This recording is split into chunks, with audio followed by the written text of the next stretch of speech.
Look at them. Hello, hello, lovely people. Welcome, welcome. To my first Instagram live. I'm guessing that YouTube live. Lauren, I'm guessing this is your first YouTube live as well. It is. Thank you for having me. I'm honored to be here with you. Yay! I see a few people have joined us. Thank you all so much for being here. Obviously, the idea of today's discussion is to talk to Lauren about her journey to moving to Italy. If you don't know, I help people move to Italy. And so I asked Lauren to talk about how she ended up here and a little bit more about just her life in general, since she has such an interesting story. Hi, Kendall. Yay. So, if you don't know me, but I'm guessing you do, my name is Thea Duncan. I'm the head of Doing Italy, and I've been living in Italy for like 20 years, helping people move here in different capacities. Lauren was in a slightly different capacity back in the day. But all that said, today is mainly about you, Lauren. So, go ahead and say hi to everyone, let them know who you are. While you do that, I think I'm actually going to go over on Instagram and tell people to join us over here Sure. as well. Sounds good. Hi, everyone. Thanks for joining us today. So, as Thea kindly said, my name is Lauren. As you can probably tell by my accent, I'm American. So, I was born and raised just outside of Boston in Massachusetts. And I actually spent my entire life there. So, I did my undergraduate there, also completed my graduate degree. So, never really left the New England area until about 3 years ago when I moved to Milan. So now I'm in Milan, Italy. Luckily, Thea and I actually had an opportunity to meet. So we met years ago remotely when I was back in Boston and a former client of hers. And then recently we reached out. I forget what reconnected us, Thea, but I think more so I was complaining about some struggles that I was dealing with. And we had an opportunity to finally meet in person after so many years. So it was amazing just to reconnect in person locally in Milan, share some of our favorite things to do around the city, learn some new things, and figure out a new community and things like that here. So thoroughly enjoyed it. Yeah. I used to work in corporate finance, and then 2-3 years ago changed my entire life, not only physical location, moving from the US to Italy, but actually changed my entire career altogether. So I used to work in corporate finance, and now I'm doing a mix of freelance. And then I just launched last September a bespoke women's suiting line here in Italy. So we will chat more about that as well. I will wait for Thea.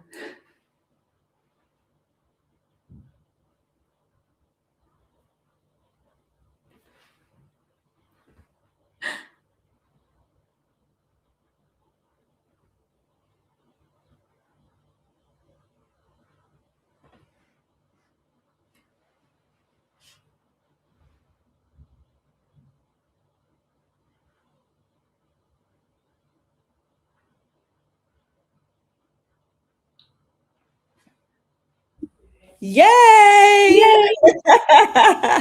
wasn't as long-winded. I didn't want to give too much away before the interview.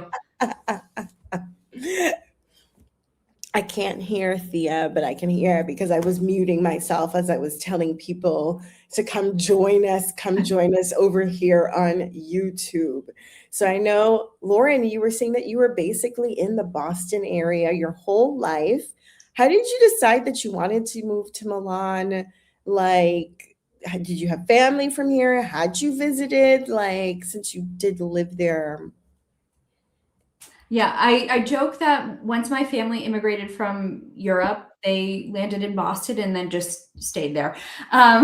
So I have a unique story. Actually, when I was working in corporate finance, I was lucky enough to get recruited for a job that was based in Boston, but the company headquarters was in Milan, Italy. So I was reporting directly into the CFO of the company. He was based here in Milan. So I started traveling to Italy for work, Milan specifically, in 2017. So I always had this desire to travel to Italy, but I wasn't well traveled. I barely left, even for leisure, barely left the New England area. And so it was culture shock at 24, traveling internationally for work at first. So I was a bit scared, but I quickly changed my opinion on that. So I would travel here about 2-3 times a year. I would stay for a week or two and then go back to the States.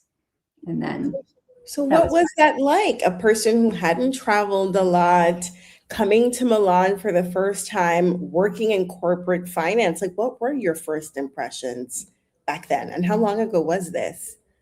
2017 was my very first trip. So 9 years ago almost. Okay. Crazy to think. For me, it was a bit shocking. So never a big fan of flying, actually, in general. I was afraid the very first time to come out here that I convinced 2 of my friends to join me as well, which was kind of cool because the company pays for the hotel. So they just needed to book their flight, and then I got to hang out with them after work. So it was a little bit shocking at first. I was surprised. Everyone kept telling me Milan is a very international city, which it is.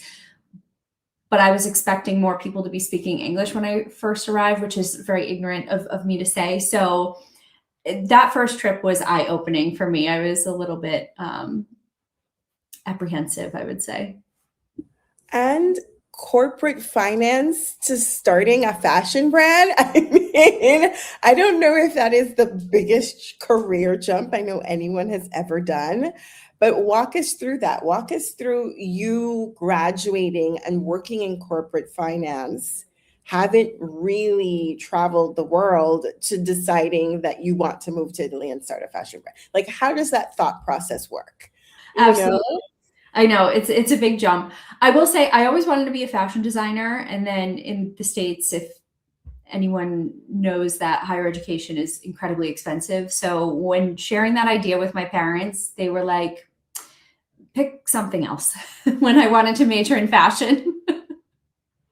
So the response was pick something practical. So I kind of went the route of accounting and finance. I had some exposure with that in high school, and that's how I kind of ended up here. But I very quickly realized upon entering the corporate world, I needed something a little bit more creative. There was no way that I was going to be spending the next 40 years of my life sitting under fluorescent lights in spreadsheets. I'm certain I have a higher purpose. And so kind of out of desperation for a creative outlet, but also finding it difficult to find corporate workwear that was appropriate for the office, but high quality, and then also reflected my personal style, I found this shortage in the market. And so I figured, all right, I have the business side, I can learn the fashion side, and let me kind of, after work, let me try to experiment with, I don't know, learning how to design suits in a proper way, because all my skills were self-taught, I would say, in terms of my sketches. Didn't know how to sew well at all. And so in my spare time, that was kind of my hobby, starting a business. So how long did that hobby go on? So like, how long into working in corporate finance did you figure out this isn't what you want to do? And then how long from, okay, I want to be in finance, did it take for you to like working on this hobby? Like, how long was that? I would say 5 or 6 years. So I graduated from college in 2014, very quickly realized I don't think this is for me. The paycheck was nice, but I don't think it's for me. And then I was kind of having this internal turmoil for several years of, should I do something creative? Should I not? I have a good stable job. I should just, kind of be happy with that and forget about the fashion thing. And then I fully started taking action on it at the end of 2019. And then the pandemic happened. So I had to pivot yet again. The pandemic was such a definitive time in so many of our lives. And I think in the midst of all the madness that it was, the good thing was I think it gave a lot of people the time to actually ask themselves what they want from their lives and what they want to do, right? Exactly. So But how did that go for you? That, for me, I knew I wanted to do something creative. It just further affirmed I was not put on this earth to deal with spreadsheets all day, every day. Ironically, I actually still have to work a lot with spreadsheets for product management at this point. However, it's a little bit more fun and creative. I will also say at that time, it made me rethink my business model. So I always wanted to do suiting, and I needed to think long and hard. Now's not the right time to move forward with suiting because no one's leaving their house. So, and it was also too challenging to do made to measure at that time as well. So my business model at that time was ready to wear, something simple that people could purchase online by getting to know me through Instagram, because at the time there was no pop-up markets or any in-person events happening either.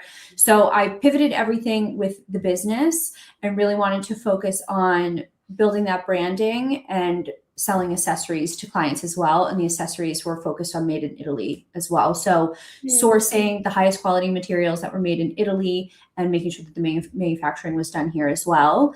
And I launched initially with these gorgeous cashmere lined Napa leather gloves and a plush cashmere scarf, and just trying to start the business that way. And it was a huge learning experience in terms of sales, success, and growth. Maybe it wasn't the most lucrative time, but it was a significant learning experience, especially understanding the logistics and everything that comes with fashion, because I worked in corporate finance for software companies. This was completely out of my skill set or realm of expertise. What do you think gave you the gumption to think that you could actually do this? You know, I had a lot of self-confidence in my career in finance. I have no idea where I got the audacity as a 20-something person in finance, but I knew I was really smart. And so I had this, I don't want to say false confidence, but I was able to hide behind this persona of a person in the corporate world, which made me excel actually very quickly within my career. People say fake it until you make it. I was kind of doing that essentially. And so because I had success in that realm, I figured I could copy and paste that in another area as well. I love that for you, because I know a lot of people would love to change careers, and like you said, it took you a while. It took you 5, 6 years to do it, but you actually did it. Where I think a lot of people just stay in the thinking phase and they don't make the next step.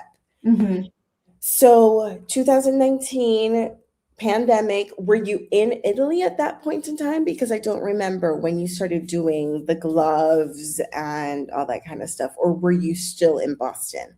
I was still in Boston, so I was importing everything from Italy into Boston and going after the clientele there. And then when things started to open back up, then I was able to go to holiday markets and have some success. And once people actually physically saw the product, that feedback is invaluable that you cannot get from an e-commerce brand, actually. So that was a fun experience, I will say. Very much solo entrepreneur, wearing multiple hats, trying to figure it all out. It was a lot of fun. And then, like, we were talking before the call, and I was saying how sometimes it's so hard to understand the quality of something just from a picture. And so I was commenting on the pictures that we just published of her suiting. That is absolutely gorgeous. Like, when we met for the first time in person, she was wearing one of her jackets, I believe you were wearing. Yeah.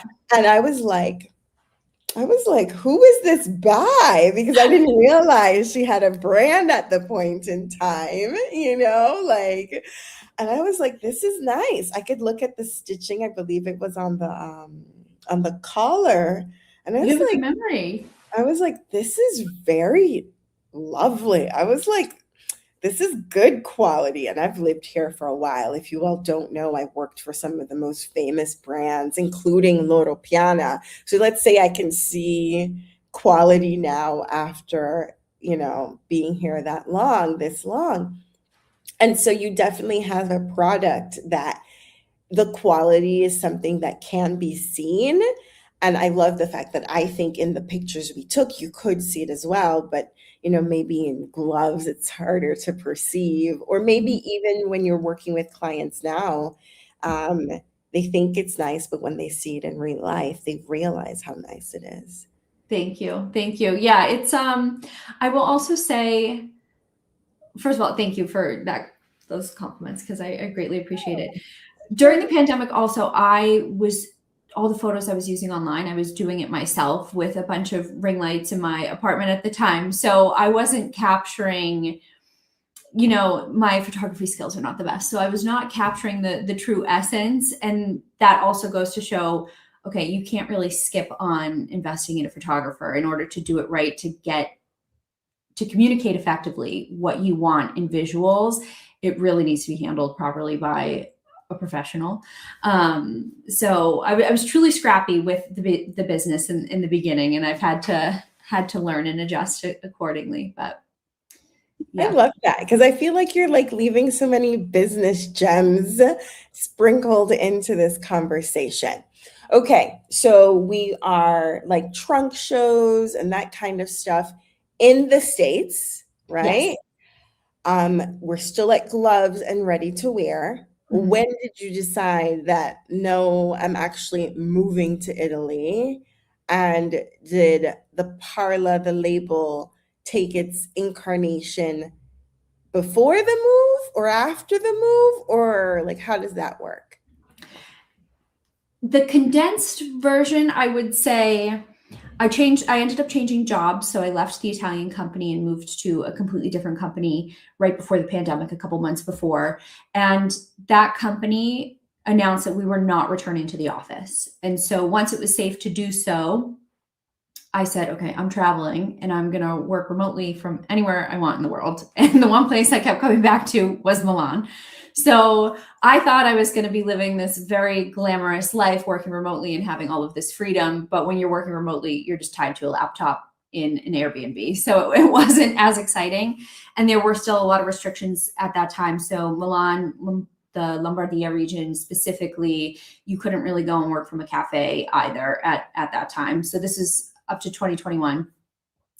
I was still meeting with suppliers and on the ready to wear track at that point in time, but I was struggling to find a supplier that actually could do the blazers in the quality that I wanted. So I spent a lot of money on working with various different suppliers that just could not deliver on the quality. And they also dropped the ball in terms of customer service.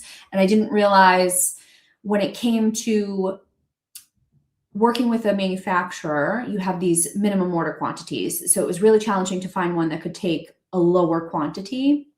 And they would take your order, and then as soon as the larger brand kind of comes in, they overpower you and you get put on the back burner. So they were delaying also my timeline and when my product would be ready. So I didn't love that business model. And I made the decision to move to Italy. It was something I always wanted to do. So from being stuck at home in the pandemic, I couldn't wait to come back here. And then in my trips of working remotely here, it was really a way for me to trial living here on my own. Could I actually move to Italy, not go to an office every day, make friends that are not my former colleagues? And how can I actually establish a life here for myself without being fluent in Italian either, but obviously wanting to learn?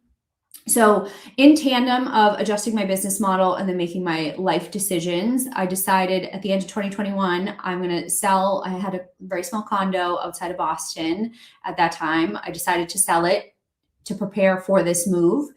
And then every time I would come back to Italy, so I would stay for 4, 6, 8 weeks at a time doing this working remotely thing. It got to a point when I would return back to Boston and all I could think about was, when am I going to return to Italy? And I figured that's kind of the trigger of, I need to be there, because I felt half in a life in the US and half in a life here in Milan. And so I was having a really difficult time actually moving forward with filing the paperwork for the visa because I didn't know what to do about my corporate job. And I said, you know what, enough of this back and forth. I'm just going to go for it. So I signed a contract with my immigration attorney at this point in April 2023. I signed the contract with them. A week later, the company I was working for was going through layoffs, which, because of my position, I knew was coming, but I was told my job position was safe. It was not. So Really? Yeah. Wow. So I don't know if it was Thea, we talk about manifesting all the time. I don't know if it was the universe or whatever, because I would have had probably a difficult time once my visa got accepted, actually leaving the company on my own. So the decision was made for me, which luckily came with a severance package, of course, for corporate restructurings. And I just kind of waited out that summer until my visa application was accepted. And then I moved here. And then once I moved here, that's when I started exploring the world of made to measure and changing my business model completely. So there was some years, I would say kind of 2022 and 2023, where my life was in transition and the business wasn't progressing. I was figuring out a lot of things on the back end to change that business model. So this business model took a while to get up and running because it's so particular as well. I'm like, do we want her to go business model, or I've been fired from my job? And now happy to go either way. Let's see, comment section. Which way are we going to go? Which way are we going to go first? Lost your job at moving to Italy visa, or are we doing, let's see. Always have to give people time to comment. Absolutely. That is so wild. I know. It, I don't know. I think I chalk it up to, I think it was meant to be. I was supposed to be here, and just the timing of it all. But if I could go back and change anything, I would have preferred, I think the company at the time did 3 rounds of layoffs. If I had a choice, I would have gone on the second one right after my your visa came through. I could because I could not travel that summer, because when you apply for the visa, they take your passport. And so it would have been an amazing summer, but at this point, I sold my condo. Now I'm unemployed. I was turning 31 and I was living at my parents' house. It was not the most amazing summer of my life, I would say. I have a running joke with my friends, because it's always like, you either have the job and the money, but you don't have the time to go vacation and do and be, right? Yeah. Or you have all the time and maybe you even have the money, but you're like, but is this like fiscally like responsible for me to go about and be just doing, just spending the money when you're like, when's my next paycheck coming through, right? Exactly. So I had a friend who used to work for Amman Resort. So of course, like beautiful, stunning, like didn't go on trips with her when she was there. And then like, I don't even remember, she quit or she got let go. And then it was like, there went that opportunity, But anyways, so obviously we were talking about visas. We got a comment about visas. So you decided to go with the immigration attorney. Your visa came through. What visa did you end up going with? It's referred to as the self-employment visa. At the time, the digital nomad visa was not available. Well, I also didn't have a job that I would have qualified for it anymore. I think in terms of the application, it's called a visa type D. Yeah. If I remember correctly. Yeah, it's the freelance visa. I remember that. Way back when, it was always one of the hardest ones to do. So you definitely always needed to get assistance. But it was also one of the ones that they almost always had quotas for it, even at the end of the year. So did your attorney then help you with setting up your business structure once you were here? Was that already in place? I mean, even though, let's go back. So finding a house. So how did you go about finding a house before you had your visa? So I took your course, how to buy property in Italy, which that is the objective. But then once you lose that main source of income, that goes on pause. Right. That's more or less what we meant. I was fully prepared to buy a place in terms of information wise until I wasn't. Right. And so I pivoted to renting. And once I got here, I think I went on, my visa got accepted. A week later, I went to Spain for 2 weeks with my boyfriend at the time, and then came to Italy. So I was staying in Airbnbs for the first couple of months while I was looking for apartments.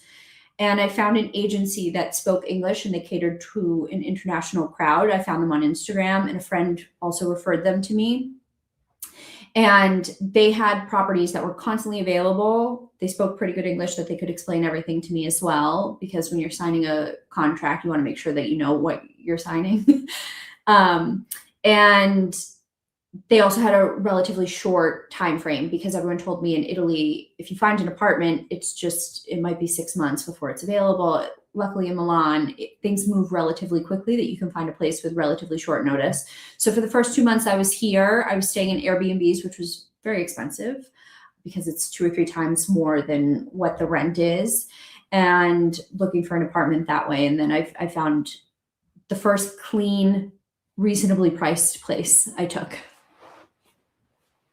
And I know we had issues with that down the road, but we'll get to that afterwards. Yeah. So how did you go about setting up your business here? Did the lawyer help you with that, or did you do that on your own? Because I know that is a very steep learning curve. Yes. I will say this. Prior to me officially moving to Italy and prior to me signing with the immigration attorney, I researched different attorneys.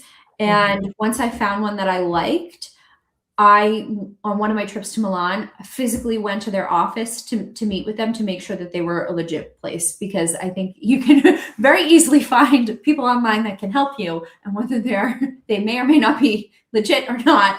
I'm legit if you found me online. Yes, sorry. Sorry. No, I'm just joking. Thea is fantastic. But that was with attorneys. I don't know. I just I needed some level of comfort. And so I met with them in person, and they gave me 2 different options, actually. So when I started my business in the US, I incorporated the business back in the States in 2020. And both attorneys told me they were a full service legal firm. So it was an immigration attorney plus a litigation attorney or corporate structure attorney. They said I could do one of 2 things. I could go this route of the freelance visa, where then as myself, I can conduct freelance activities that are in line with my corporate degrees. So both my undergraduate and graduate degrees, which are accounting and finance. So really anything that falls under the business umbrella, I can provide freelance services for. So they said I could set that up where I have a tax ID in Italy called a partita IVA. And then I could just issue invoices from myself to the legal entity back in the States, and that's legal. So essentially you're I'm not going to say double taxed, but on the books in the US, I have my revenue, I deduct this as an expense, and then I pay income taxes on the net. And then whatever I invoice here from Italy, I have to pay taxes on here. So that's kind of the threshold. The other option presented to me was I could incorporate the business here in Italy, but in order to do that, I would have to incorporate it here, somehow set up an intercompany agreement with the company back in the States. I would also need to have somebody else on the business with me. And then I could apply for a European blue card, which would grant me 5 years in Italy. And the reason why I needed somebody on the business with me is because in Italian law, I cannot hire and fire myself. Well, why would you ever want to fire yourself? Of course.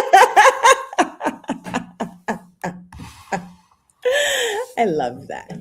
But that option was significantly more expensive. Right. And I decided not to go that route. So, and I will say the immigration attorney did not help me set up the partita IVA. So my attorney was great in the sense that they did all the initial documents for the visa application. They were based here in Milan. I had to take everything to the consulate back in Boston myself, and they prepared everything for me. Once they did that initial application, though, I arrived on Italian soil. You have 8 days to then go to the poste and file for what is called a permesso di soggiorno, which is essentially like a second visa application in terms of the documents needed. So they handled that part also. And then you're just kind of on your own. So setting up my tax IDs, registering for health insurance, things like that, I had to figure that out on my own. And that's when I was like, Thea, I have a bone to pick with my immigration attorney. And I like to say Lauren is the reason I offer the Benvenuto concierge service now, guys, literally.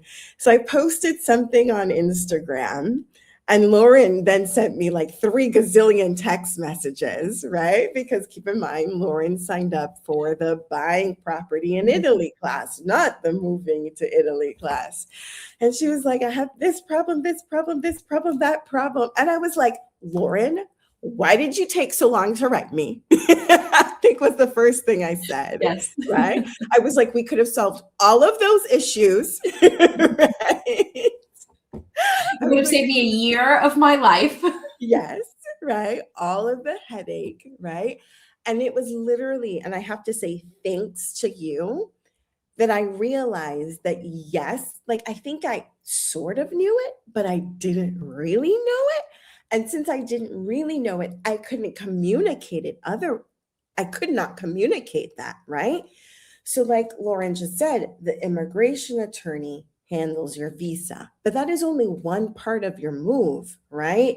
There's so many other things involved in your transition to moving to Italy that, like you said, whether it's your health insurance, if it is setting up a business or not, like, which is something that we do. Most people don't set up a business here. But it is a service that we offer if people do want to do it, because it's basically what my husband does, in his own business, right? And all of the other things that I think people don't really think about initially when they move. Do you want to go in as much as you want to, as much as you don't want to, some of the things that you didn't think about beforehand that you ended up having to deal with? The biggest thing for me was I timed it out from when I lost my job to moving to Italy for health insurance reasons, right? Health insurance is a huge issue in the States to not have any coverage.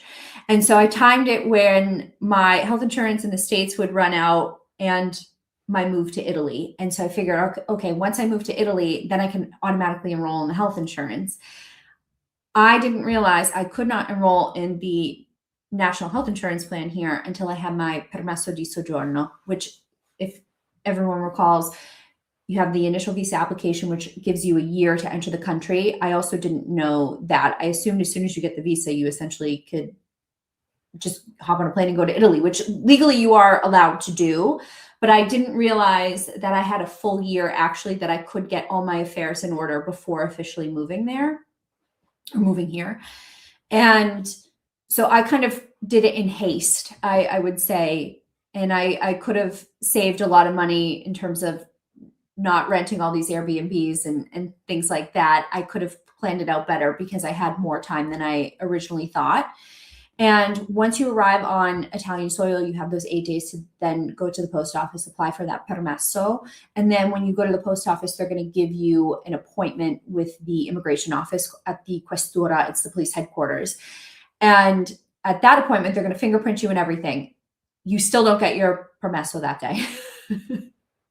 So by the time you get your permesso, you are here for at least 6 months. And there's a gap in that range where you probably don't have health insurance. So you can purchase probably some type of nomad plan. I probably should not be saying this on live, but I was not covered. I had, with my credit cards, I had like incidental coverage if anything were to happen to me while abroad. I have in the past, if I needed medication or a doctor's visit or anything like that, I would still go to the doctor. They can still treat you. I would pay the equivalent of a copay in the United States. So it took about 9 months for me to get all my documents. The permesso my health insurance card. And because of the visa type I was on, I kept trying to apply for the health insurance card, my tessera sanitaria, and I kept getting declined because I didn't have a partita IVA, which is the tax ID to do business here. I had a codice fiscale, which I thought was the only tax code in which I needed. So there are just, maybe I'm getting too granular here, but at each step, I did not have a clear visibility in terms of everything I needed at each stage and the timeline that would coincide with all of those things. And then by the time you get all your documents, about 9 months later, they're 3 months away from expiring, that you have to go through the process all over again as well. So I don't know. I guess my advice to everyone is understand your visa type, and then understand what else is required in terms of tax IDs or things like that that would be a hiccup in terms of registering for health insurance and applying for an apartment or anything like that. I will also say, without your permesso, you cannot open up an Italian bank account either. So make sure you have backup plans and then backups to all the backup plans Right. as well. And I think people don't realize that. I think with any new thing that we do, like there's those like, what's the thing? There's like the pyramids or like the learning curve. It's like unconscious. I don't remember. It's like you don't know what you don't know, right? Yes. Like when you start well, that's just the simple way of saying this. Yeah. A lot of times when you're starting something new, you don't know what you don't know. Mm-hmm. Period, right? And so even if you think you're planning and you're organizing, and I think we can all tell Lauren is a very intelligent and capable woman, you know what I mean? Like she figured out how to start her own fashion brand, right? There's still so many potential unknowns, right? Like it's just what I went through when I first moved here, The thing is that there are 2 ways or 4 ways or a gazillion ways you can do it. But I like to say there's an easier way. So you can figure it all out on your own and spend the time and the headache and the money that comes with that, Yeah. right? Yeah. Because a lot of people think, oh, well, I'm just going to figure out myself and I'm going to save myself those $5. You know what I mean? Yeah. But not all the times, but sometimes the do-it-yourself route ends up costing you even more than just getting somebody to help you out in the beginning, right? And I say this with the utmost respect for Lauren, because like Lauren said, she signed up for the other course and we'd done calls that way together. And when we finally met in real life, I was like, Lauren rocks. I was like, Lauren rocks. I was like, thank you, Thea. I like all her. the compliments today. I love it. It's just like we have another client. So I like to say there are 2 clients that helped me create the Benvenuto Concierge program. So there's you, and then there's the other client that we had suggested a moving company. They ended up going with another moving company that was like, oh, you can ship your car. It'll be super easy. Oh, no. Exactly. Right? And that's all I'm going to say, And so we had helped them find their house here in Italy. And I remember at some point, I have great clients. So we loved them so much. We were like, we'll give you a hand with resolving this, and, we didn't even charge them anymore for it. We were like, how generous of you. Let's figure out. Can I actually jump in on the moving piece? That was another thing to factor in as well. Finding an international moving company, and they give you this outrageous quote, and I didn't have any furniture. I had only boxes. And even just navigating that was a bit of a challenge, negotiate with those international moving companies, especially on price, because I think I overpaid and I didn't know you could negotiate with them.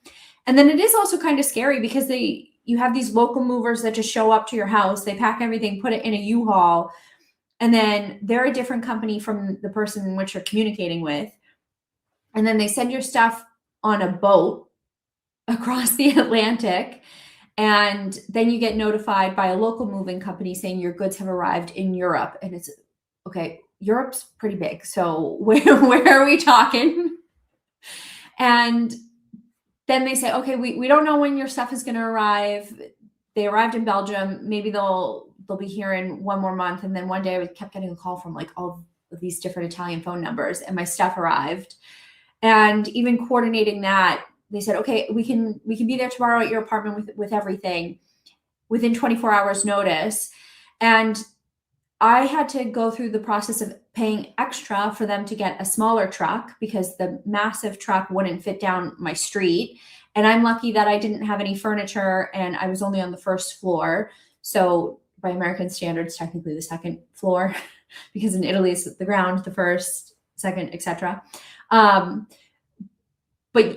coordinating to know, like, do you need a special street permit? Do you need a lift because the entryways are so small here, sometimes you have to get a lift, put it out on the sidewalk, not you specifically, the moving company, and they bring everything in through the window. So for me, it was easy because I didn't have to deal with all of that. But for other people, it can be a little bit more complex and it's overwhelming. Do you need a permit from the city? Do you need to, all of those other logistics? And also it took about 4 months. I thought my stuff would be here within a month or two. It took about between 4 and 6 months. So that was an interesting experience as well. Just these things that you don't foresee at all.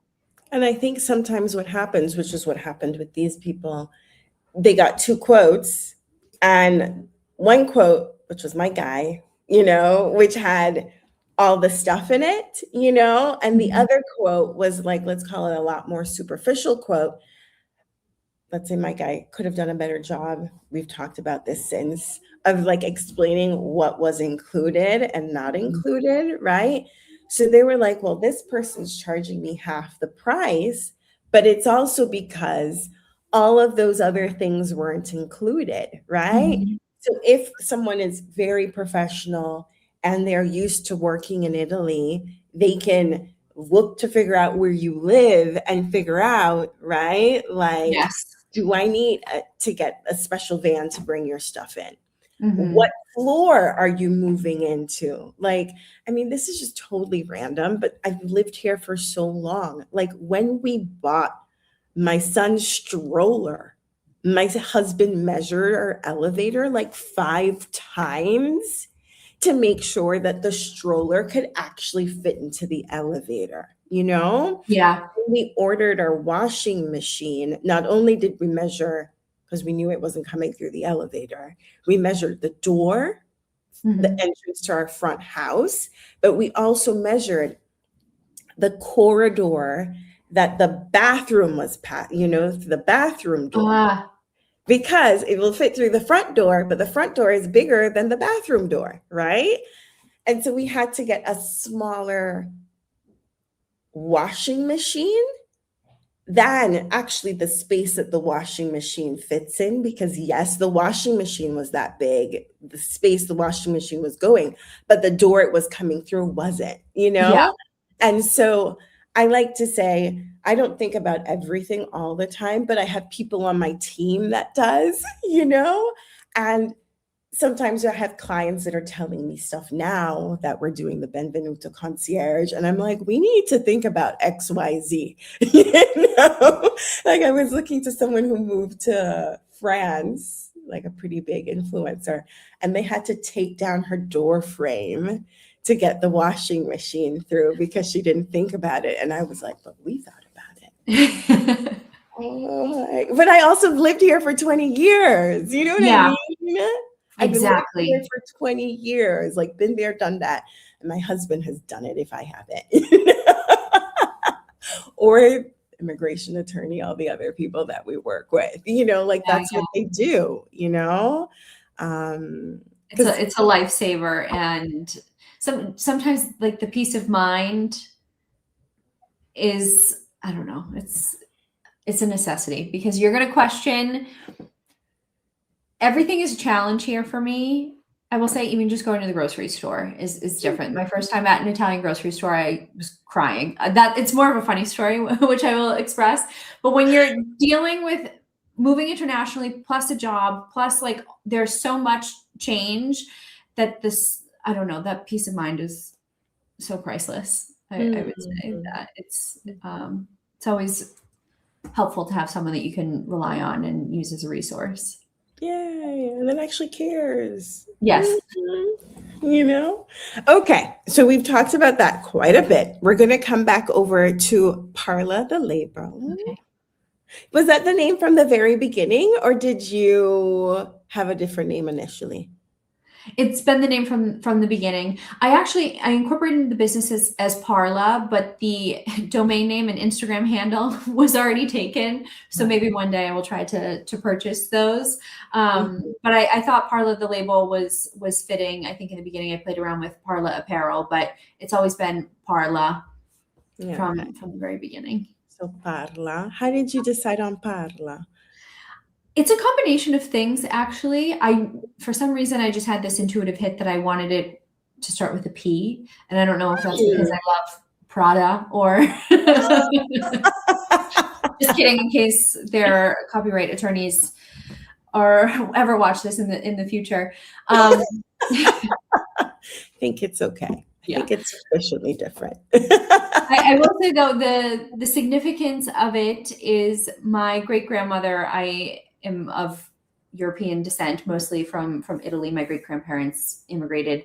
And one of my great-grandmothers, her maiden name was Parlatore, as we would say in Italian. In English, I think Parlator is probably how they pronounced it. And knowing that it was going to be mispronounced between both languages, I shortened it to Parla.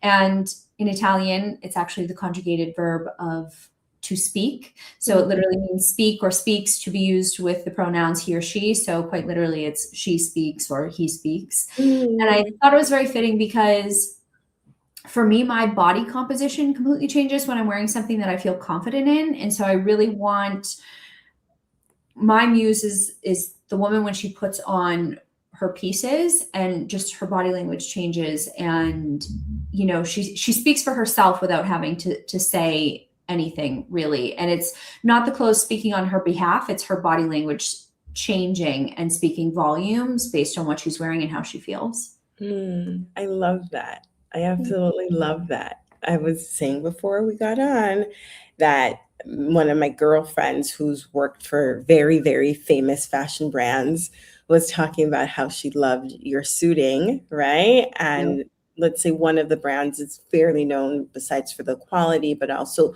for having like a professional woman as a target, right? And my friend was commenting on your pieces, saying that she loved the fact that it was very much of like a power suit, right? Thank you. Yes. She said that it was for a woman in a corporate professional domain, but she said that also had an eye for fashion and wanted to communicate almost her personality with the pieces that she's wearing. And I love the fact that she grasped all of this. All of that. Right? Just from looking at the images, like she hadn't even gone to your website as yet or anything. And so I want to say that you did definitely accomplish your goal with that. So thank you. That is the highest compliment. Thank you. I appreciate that so much. Yay. So I have a few more questions about your journey from, you know, ready to wear to made to measure. So you're here now. You're dealing with all your personal move to Italy bureaucracy stuff. Yes. You're like, what made me do this? I was crazy. I should have stayed in Boston. Exactly. Right? I didn't have to get a green card. Right. But you're here. You're happy now, right? Yes. So how was that transition to like, oh, I'm not doing ready to wear. I'm gonna like make made to measure. Like, how did that thought end up in your head, and how did you implement on that thought? Absolutely. It was a combination of things. The more I learned about suiting, I noticed women didn't have as many options as men. So if a man wants a custom suit, he can go to a tailor and they'll make it for him. And that service isn't really offered to women. You can certainly, some men's tailors actually don't offer women options at all. And then if they do, it's modified from the male form with minor alterations specifically for the women. So it was very limited in terms of color options. You're getting the same grays, navy blue pinstripe, black options, nothing that really reflects her personality. And so I actually started working with a personal stylist around the same time as well. She's based here in Milan. She's now a very good friend of mine. And she did my seasonal color analysis for me, which helps simplify shopping for myself. But it's been challenging actually now that I know my colors. When you go shopping in a store, you can't really find anything in your seasonal color palette, or you might, but it depends on what's trending. And that was determined 2 years ago by some type of fashion merchandiser, you know? So I figured, okay, is there a way that we can offer this service, but specifically for women, and give them more customizations, allow more of their personal style to come through? And then that was also happening at the same time as I was very dissatisfied with the quality of the manufacturers that I was working with on the ready-to-wear side. So if I was not happy with the quality, I'm not going to sell it. And in order to kind of bring this all together, all my skills are self-taught. And I figured, all right, now's the time that I should probably start taking lessons. And I had 2 objectives. Number 1, to learn the craft of tailoring. Number 2, to improve my Italian, because it was terrible. Still isn't that great, but but that's very much a goal of mine, because I want to communicate properly with my supply chain. And so I found on Airbnb Experience, believe it or not, I found a woman who does workshops in Milan. And I found from that listing on Airbnb, I went to her website, which is very unusual for these tailors to have websites.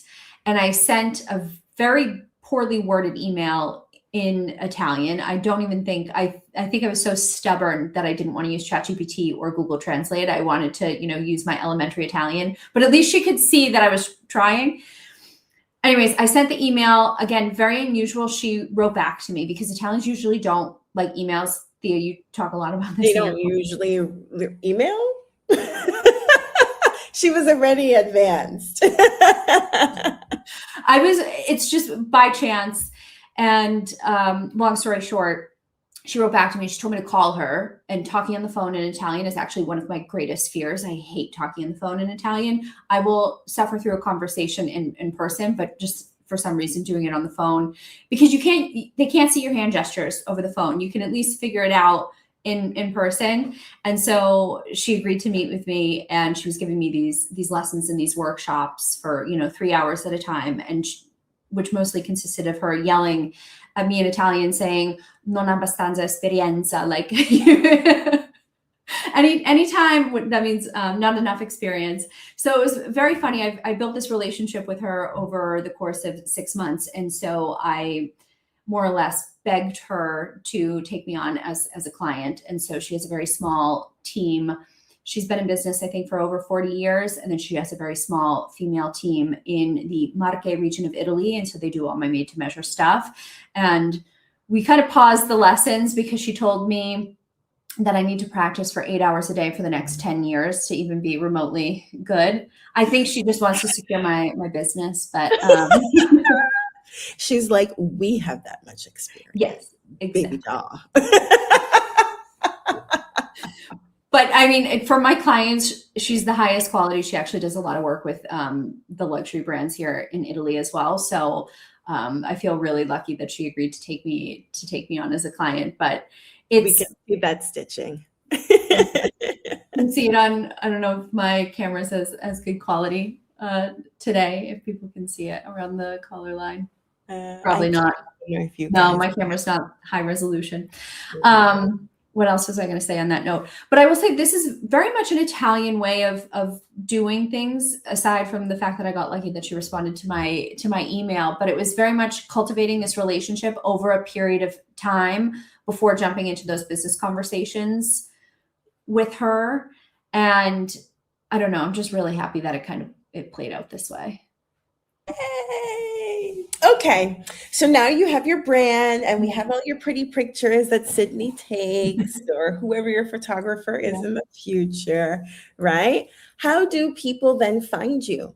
And how do they then like come to purchase one of these gorgeous suits that you make? Awesome.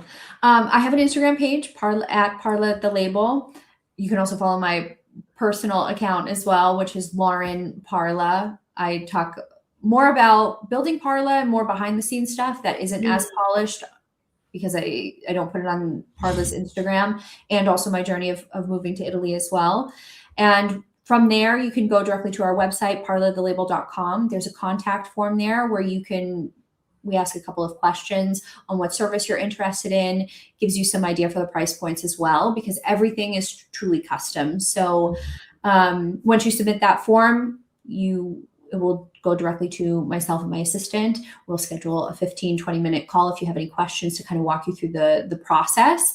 And the process itself is, which we would discuss on the call, all our fittings take place in person. We have an option to do it virtually as well, but we need at least one in person to do proper fittings, take your measurements, ensure that proper fit. But in terms of pieces, some of my clients come to me with a vision in mind, and we can create that for them. With the exception of a couture dress, the atelier does have the capabilities, but that's not my expertise as a designer. So my realm is very much in the realm of suiting, shirting, and outerwear as well. And some clients come to me with a vision. Some of them prefer to select from my existing collections, and we would have a fitting in person where you would try on the pieces in which you like. I take your measurements, and I have all of these luxurious fabric books that you get to select your custom fabric that you want for your item. So everything's customizable from the outer fabric to the internal lining. We have fun, different designs there. Some people, if you have, I don't know, if you have a dog and you want a picture of your dog as the lining of your jacket, we can accommodate that as well. I use 3 fabric suppliers. So not only is the construction, the sewing and tailoring done here in Italy, but my 3 fabric suppliers that I work with are all made in Italy as well.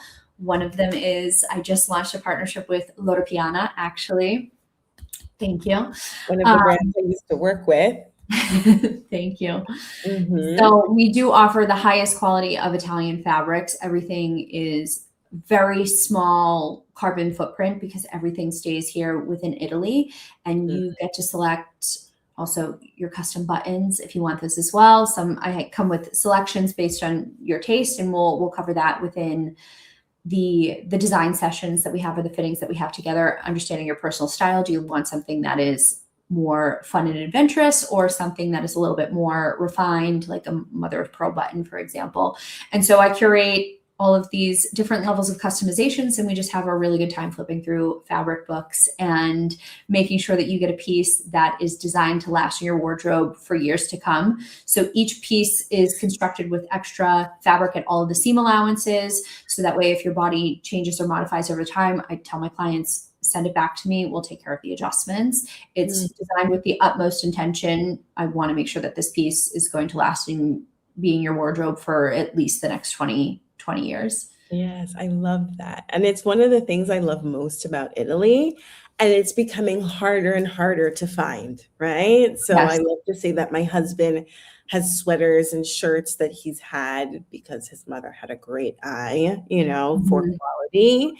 And that literally he's had for 20, 30 years. But even in Italy, that's becoming so hard to find now, right? So I love the fact that you are doing that, truly. So Thank you. It's also using the natural fabrics as well. I don't know if a lot of people know this. I only work with natural fibers, actually. And so some of our wool suits might have 2 to 4% elastin, but if we can avoid it, we actually work with mills that will weave the fabric in a certain way that gives it a natural stretch. So that way we can eliminate those synthetics in the fabric. And it's for a multitude of reasons, but it really just, nothing can withstand the test of time better than a natural fiber. yeah. And we could have a whole discussion on why natural fibers rock, Yes. right? And how we're against brands that sell you fake things or synthetic fibers for exorbitant prices. Yeah. We're Yes. boycotting all of those brands, right? And all of those pieces. Does anyone have any questions for Lauren while she's here?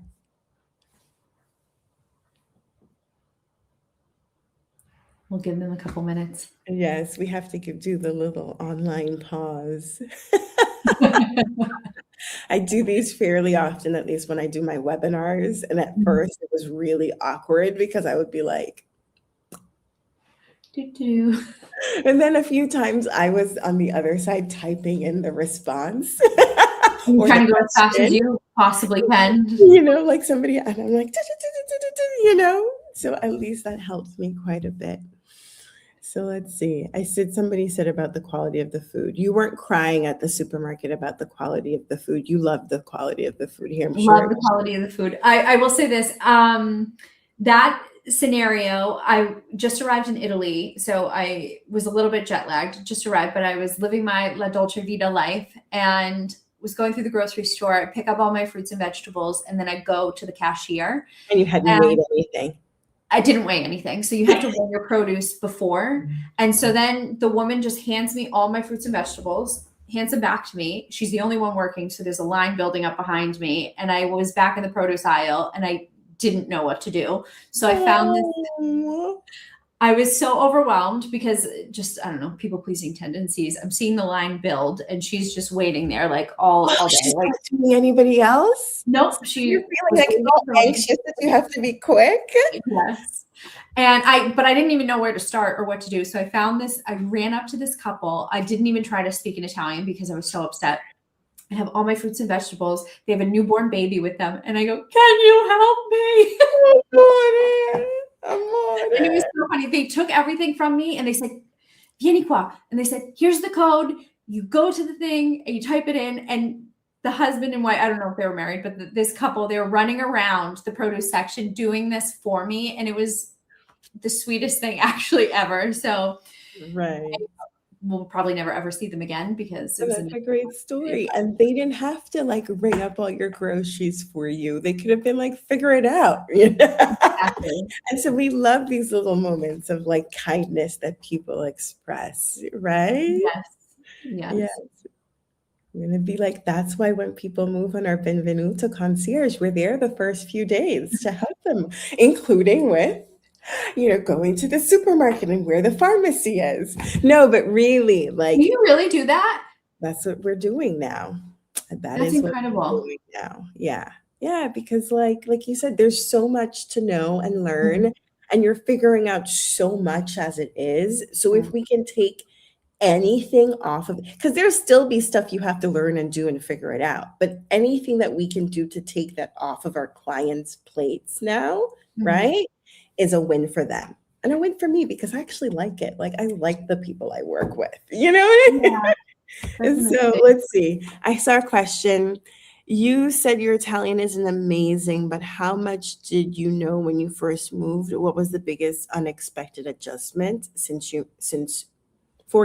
moving? I will say I actually, ironically or coincidentally, there was a woman in the Boston area who majored in Italian and she was giving Italian lessons. So when I first started working for the Italian company back in 2017, I would take lessons twice a week with this woman. So I had some basic knowledge because my Italian colleagues at the time were only teaching me the bad words. So not proper for everyday conversation. Right. So I had very basic knowledge, but still probably not enough to be able to communicate beyond going to the supermarket or asking for directions or anything like that outside of an airport or whatever. So for me, in terms of the language, the thing that I'm getting a little bit better with now, because I've been here for 2.5 years, I'm able to pick up on the different accents. So in each region of Italy, there's a different accent and which stems from a different dialect, which is not the proper term. It's technically a separate language. And so people from every region have a different way of communicating. And so I actually find it easier to communicate with the people from the north than people from the south, especially like Napolitano. They cut off the end of the word, even if they're speaking in Italian and not in their dialect. Mm-hmm. So the dialects will probably forever be a challenge for me. And there are still some times when I think my Italian, I'm so amazing. And then yesterday I went to the market and I ordered, what did I order?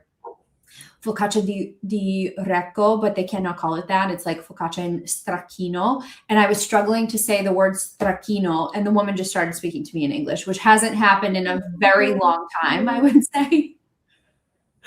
Well, I mean, like, it's always a learning curve. I've been here 20 years. I technically have like a C1 or a C2 level Italian that I've passed out, which is like one other That's like amazing. mother tongue, right? Yeah, congrats. And Complimenti.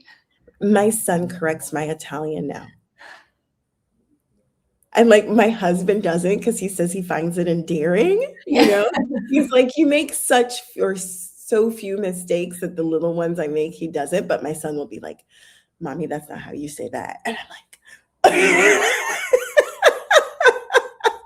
Kids will always humble you. and I'm like, really? And so I go, well, how do you say it in English, huh?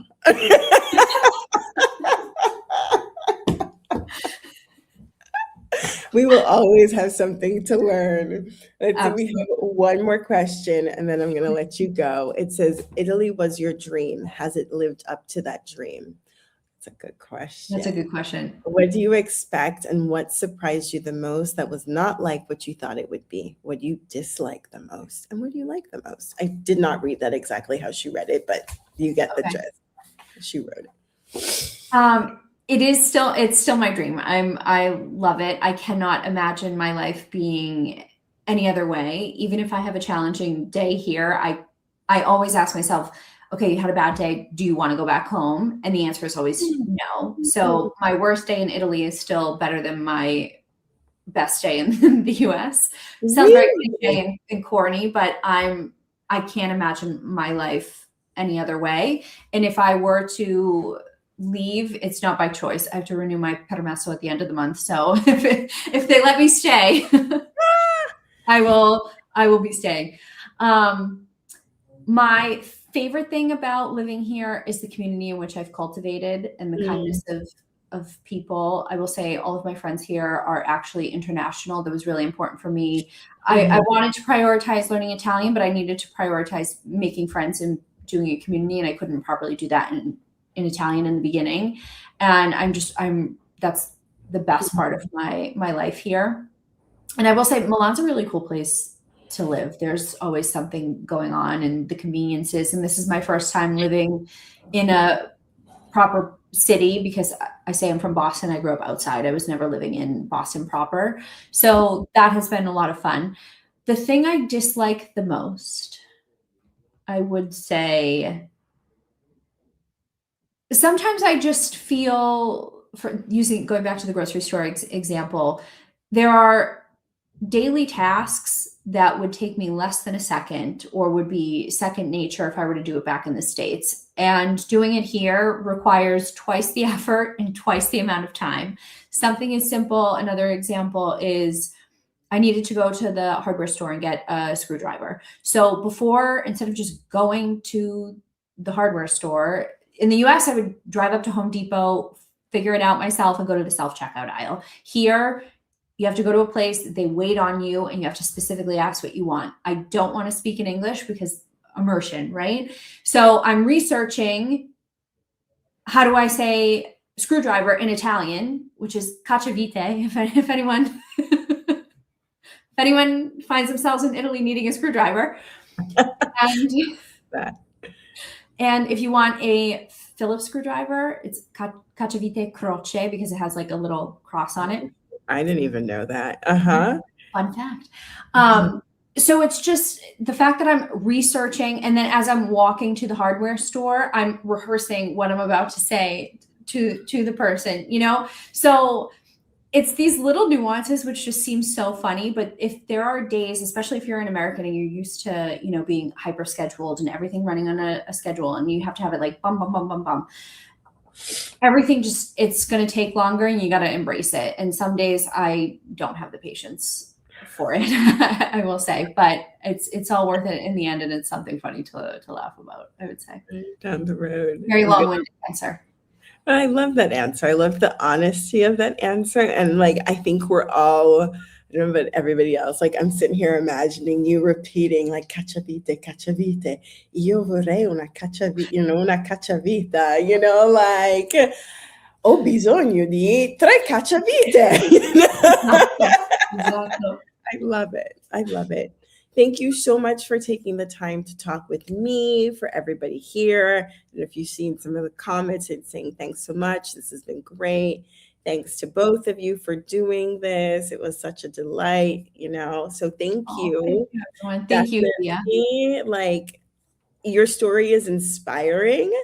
And I say that, like, people tell me my story is inspiring all the time, and I don't always feel it and see it, right? So maybe, I don't know if you feel that way too, but as someone looking from the outside, in, like, I do think it's very inspiring. And so I think there are a lot of parts of your story and your journey that people can resonate with, from knowing you're doing something you're not liking or which is not aligned, but at the same time being like, can I make this work, to, moving to another country, starting a brand. And I think anyone who has gotten even close to building their own business, that there are highs and lows and everything in between, and you're still here, which says something about your ability, about your perseverance, about your mental endurance, your skill, and also the end result of what you've created, which I can say that I've seen with my own 2 eyes is truly beautiful. So thank you. Thank you so much. That I might cry. Thank you. I really appreciate that more than you even know. Thank you so much. It's nice to have that reminder, especially as a solopreneur. I moved here by myself also. Especially in those moments of struggle, it's difficult to remind myself the bigger picture and how far I've come. So I thank you very much. I appreciate that. I am gonna cry now too. Yes, you should, because okay. Thank you, everybody. Thank you, everyone, for being here. Arlene, Katie, Adrian, grazie mille. And thanks again, Lauren. Grazie. Thank you. Ciao. Ciao, ciao.